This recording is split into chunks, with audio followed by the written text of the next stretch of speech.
And what we're looking at here today is the Tascam IXZ or IXZ, if you like, mic and guitar interface.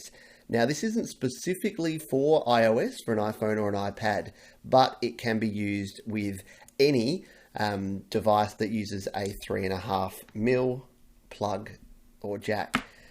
So the benefit of this is that if you're recording onto your phone or to an iPad, if you're using the built-in microphone, you would have quickly realized that the audio quality you're getting is not going to be fantastic. So devices like this, an audio interface, will help you get your microphone, your guitar, any audio source, any analog audio source into GarageBand or any other digital audio workstation within your mobile device.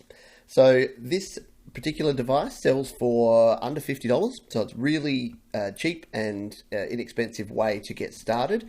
And I'll just run you through the features of this one. So on the front panel here, we've got a combo jack, which is our TRRS as well as a XLR connector. So this means that we can plug a cable from an instrument, so a keyboard or a guitar, directly into there, or we can plug an XLR microphone.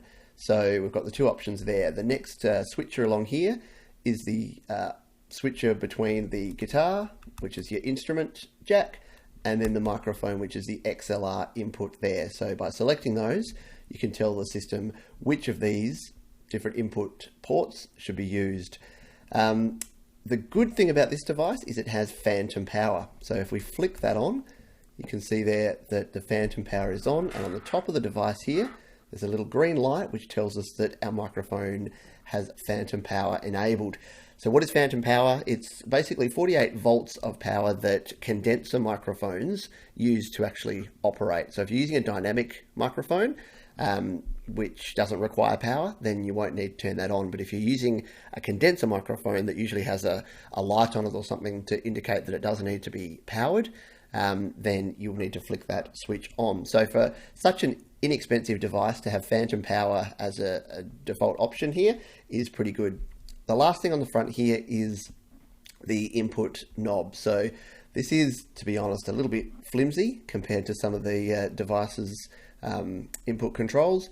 But that being said, once you actually put it in place, it does stay in place. It's very hard to knock that and actually do anything wrong when you're setting your input volume. So to use this device, you plug in your cable, select the mode that you want there, decide whether you need phantom power or not, and then set your input level as you require it there, all the way up or somewhere in between, depending on how loud your source is. On the back of the device, and this is another really cool feature, we have a headphone output. So because this is going to plug in and this is going to act as both your input and output device, because you're using the headphone socket on your iOS device or mobile device, then you need a second headphone socket here so that you can actually plug in a pair of headphones to do your audio monitoring. So the way that you would use this with your device is that you've got your whatever audio platform. I use GarageBand quite a bit, as you may know if you've watched any of these videos, and then you simply plug into the 3.5-inch jack, and that's all there is to it. So because it's not actually using the port here, the data port, there's nothing that needs to be plugged in there, which means you can actually have your device charging while you're actually using this device, which is a bit of a plus compared to some of the other devices that do use that port. So plug your cable in here, set your input volume, set your track up, and it will automatically use that input. So because it's basically the default input for the phone, there's no input changes or settings that you actually need to use. The actual power in this one is supplied in the bottom here. I'll just unplug that. It's supplied just by two AA batteries, so really useful and handy for when you're on the go. And the whole thing is pretty solidly built and fairly lightweight and portable. So really good for when you're traveling around and just need a quick way to plug something into your phone or your iPad to do some quick recordings.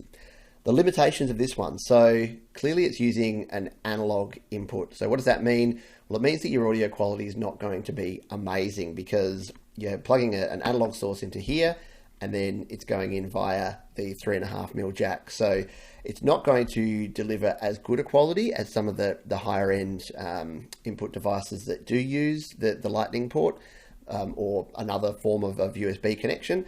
But the plus is that it's universally compatible. So it doesn't matter what device you use, iOS, Android, anything that has a 3.5mm jack that accepts as a headphone and a microphone can be used with this device. So I've been using this for over a year now. It's definitely a very handy device to have, and the price is right. So if you don't have any way of getting your guitar or your microphone or your instruments into your device, this is definitely a very handy little device to have and a good entry level audio interface for your mobile device.